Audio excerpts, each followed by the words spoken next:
So the game starts by making you watch a character that you have grown attached to, get shot and bleed to death.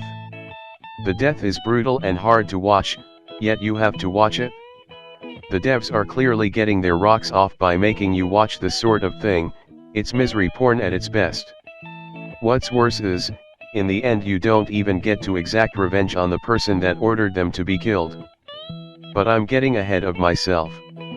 After this tragic death, you play as Joel, the man who is the father of the character that I had to watch die.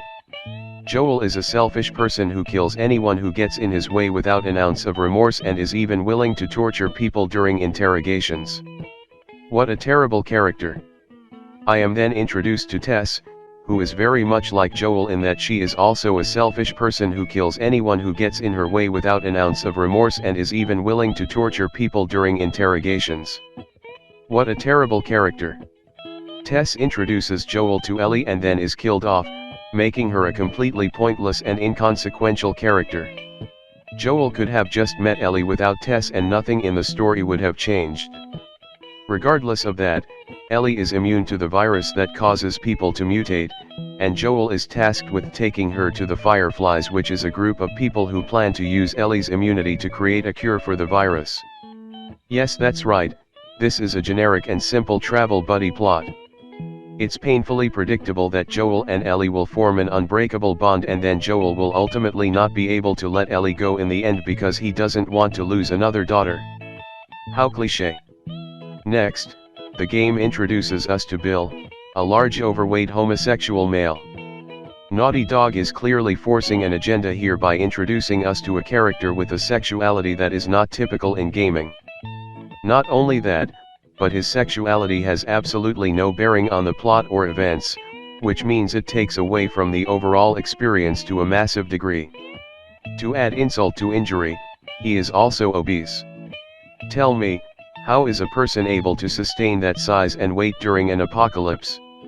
Either way, the story moves on after introducing the obese man, who is entirely inconsequential to the plot and could have been removed entirely. Next we move on to the next characters we are introduced to, Henry and Sam. Up until this point, Joel has shown that because of the hard life he has lived after losing his daughter, he has learned to not trust strangers.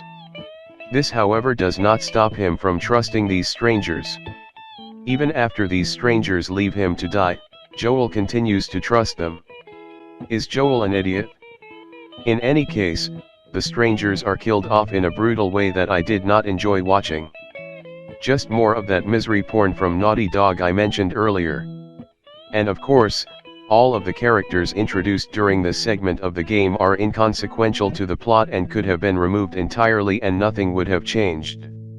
Next, Joel takes Ellie to meet his brother Tommy. Joel plans on pawning off Ellie to his brother because once again he is a selfish character and cannot bear the thought of possibly losing another daughter, and so he tries to force a dangerous mission onto his only brother who has a life of his own. What a terrible character.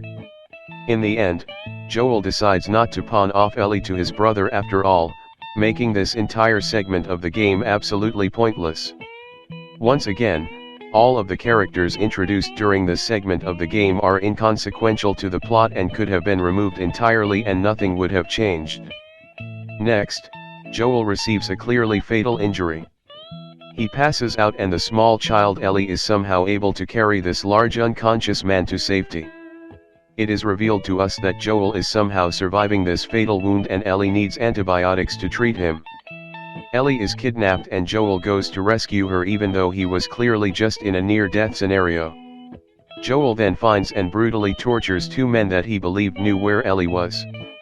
Even after he gets his answer, he still murders both of the men.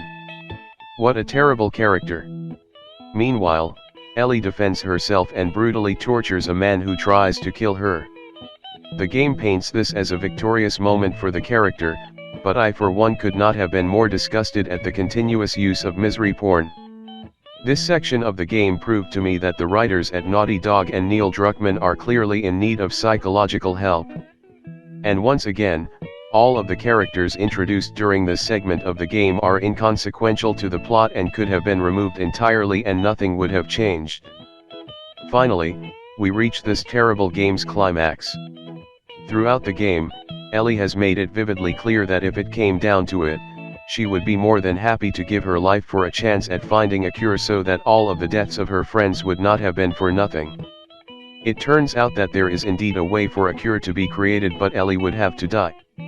This of course causes Joel to go on a murderous rampage, killing dozens of innocent people after brutally torturing this guy to find the room where Ellie is being operated on. I mean, you could have given him a moment to answer you. Anyways, Joel kills nearly everyone at the hospital, including the closest thing Ellie had to a mother, a woman who raised her in place of her dead mother. What a terrible character.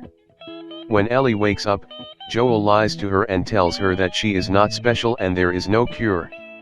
I don't know how anyone could believe this. I mean, if what he said was true, why would he take her out of the hospital while she was still asleep without even changing her clothes? Is Ellie an idiot? In the end, no cure is found, and the relationship Ellie and Joel have created will undoubtedly fall apart later on when she discovers that he clearly lied to her. That's right, everything that happened in this game happened for no reason, there is no payoff. What a terrible game.